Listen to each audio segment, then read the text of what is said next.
Honey, it's all about Munchie milk salt cake. I love it so much. Mom, I love game. Please be bringing more. Sol Agents, MFH Group, all Sinikil outlets, and King Food Banjul. Call us now on 439-4954 or 422-9975. Munchie Biscuit, the best biscuit in town. With MoneyGram, the world becomes a little smaller. Borders become bridges. Oceans become opportunities. And any day becomes a good day to connect. Be it to send money or receive it. Our low rates, 10-minute transactions, and thousands of locations worldwide make connecting easy. And easy is good. MoneyGram. Money transfer. Choice is in your hands.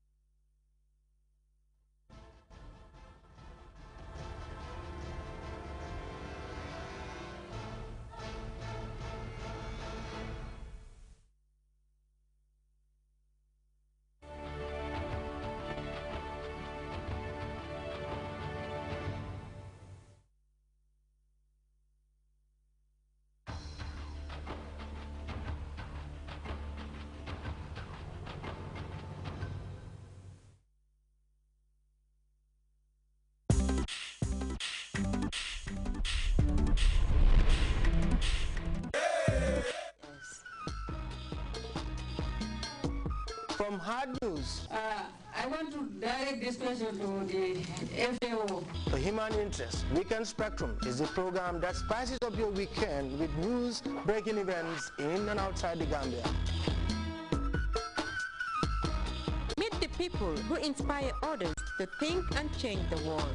These culminated experiences were able to show anybody in New York that I'm somebody who's tough and I'm able to survive and carry out the work that I'm given. So it was a process, a tough one, but all in all, as I said, with the grace of Allah and with the support of parents and with the confidence of coming from a small country like Gambia and having a lot to prove. Focus should be in strengthening families to ensure that they keep their children and also vulnerable families. At this time on GRTS. Hello and welcome to another edition of the Weekend Spectrum, a program that spices up your weekend with news-breaking events in and outside the Gambia. I am Deku Madema. Coming up on the program, we return to the United States to profile the life and times of a senior citizen of the nation. A youth worker talks to Weekend Spectrum about what is being done on youth empowerment. Santiago Bernabeu revealed. We look at the multitudes who flocked to the prestigious stadium in Madrid. We will be back after this piece of music.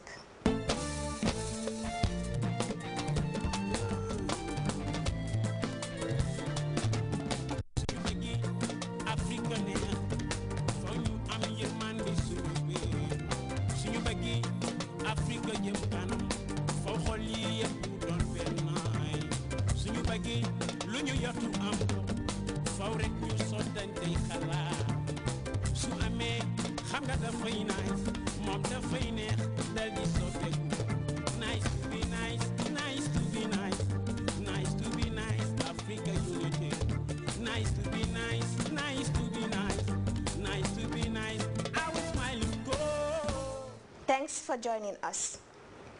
Many of them left the country, but their minds are fixed on returning back to their motherland. On his second trip to the United States, GRTS's Famara Fofana caught up with Ali Badu B.Y. Samba and takes a closer look at the man and his times. Fondly called by the sobriquet name Uncle B, Alhaji Ali Badra Badu Yusufa Samba left the Gambia for the United States in 1961, 4 years before the Gambia even achieved independence from Britain. Prior to his coming to this country in the Kennedy days, Uncle B, as many others call him, served in the then Customs Department for a few years. When you get a form for you take what they call government entrance. Okay. And when you pass the government entrance, then you work for the, if you pass, you work for the government. They can send you anywhere. So, but for me, they sent me to custom. I was a custom inspector in the Gambia for almost from 1954 until 1960. Okay. 61 when I left and completed America.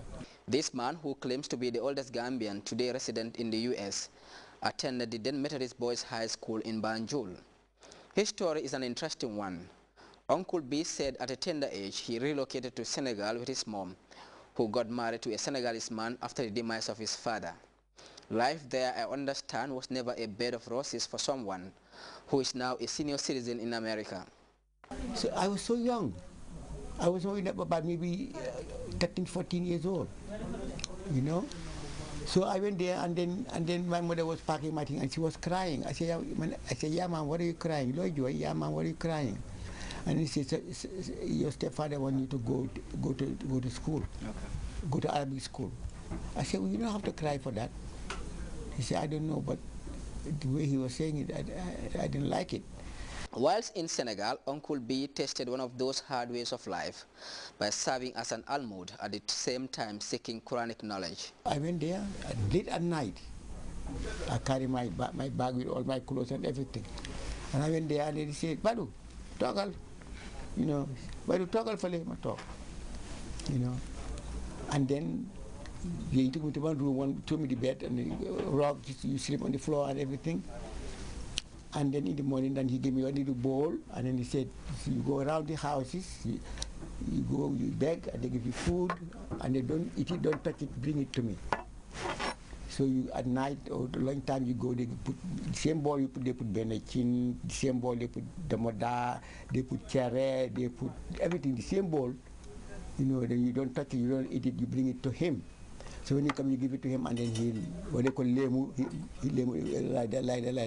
And then he give it to you, and then you go and eat it. His days in Senegal came to an end when the youngest of his uncles in the passing of Khalifa Samba came calling and took with him young Aliu back to Graham Street, Banjul, and immediately enrolled at a Dara for a continuation of his Islamic studies. Fast forward to 1961 when Aliu Badara left his country of birth. I could not help but ask how he was able to find his way to the U.S. in those days, when air transport must be at its lowest ebb. But at our time, when we come to America, you don't come by plane. Okay. You come by ship. You know, a sakar. Bubula guy that we say did Maka also. In Gambia, Senegal, you have to go to Dakar. There's a ship where known called Answerville. Bubula you yena Gambian system. You nga xamne mënu dem yu sa MB a papa yele MB Oriole yi dem from Banjul straight to London. You have oversight, you have to use the answer bill. Answer bill in Gambia, I mean Senegal. From Senegal, you go to the Tenerife Islands. From the Tenerife Islands, you go to Casablanca. From Casablanca, you take it to Bordeaux, then Marseille. From Marseille, then you get train to Paris. From Paris, you get to Le Havre, France. Then you have another ship, English ship called SS France. With them Southampton, then Gambia, sorry, in England, Wacha, Southampton. Then we continue everybody. It must be a long trip. It's about a month because every port you get, you stay 2-3 days.